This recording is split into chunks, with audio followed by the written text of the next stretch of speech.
La pièce afropéenne, c'est 2 textes de Leonora Miano, l'auteur.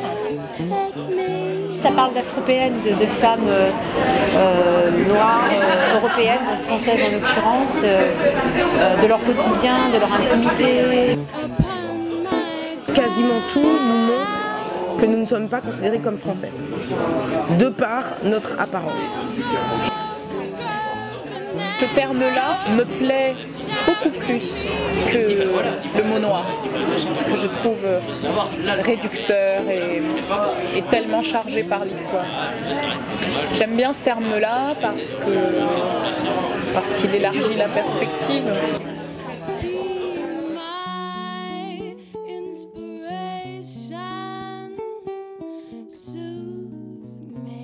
Quatre copines qui se retrouvent une fois par mois dans un restaurant et qui parlent, elles sont toutes d'origine subsaharienne et en même temps elles sont toutes nées en France, donc elles sont toutes européennes, à la fois avec des origines africaines.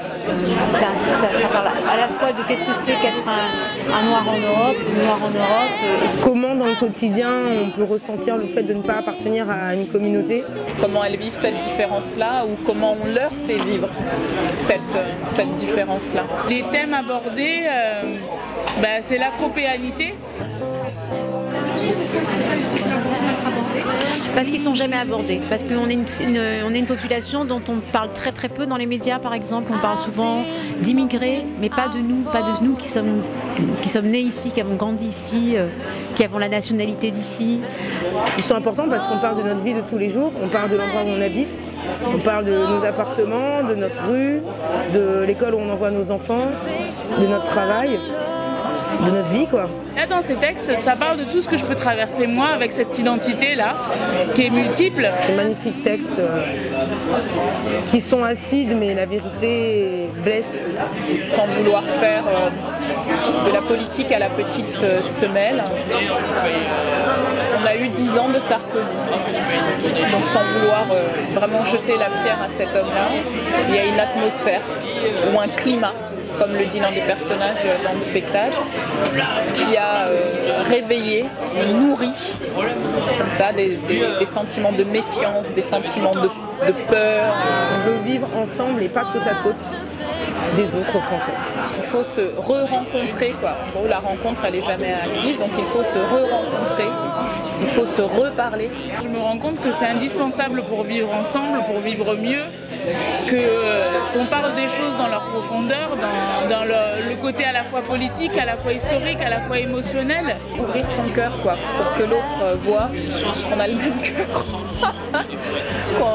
qu'on rit des mêmes choses, qu'on a mal aux mêmes endroits et voilà, qu'on parle la même langue.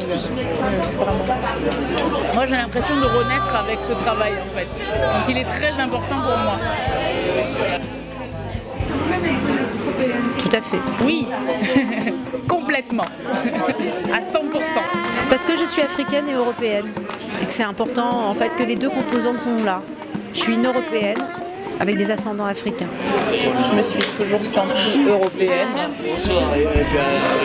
J'ai toujours aussi en moi l'héritage qui m'a été légué par mes parents, donc oui, pourquoi pas. Moi, je commence à devenir une afropéenne parce que ce terme, je ne le connaissais pas comme beaucoup de gens avant. En tout cas, je préfère ce terme-là à noir, ou issu de l'immigration, ou immigré, ou voilà, tous ces termes très très très connotés et souvent péjoratifs.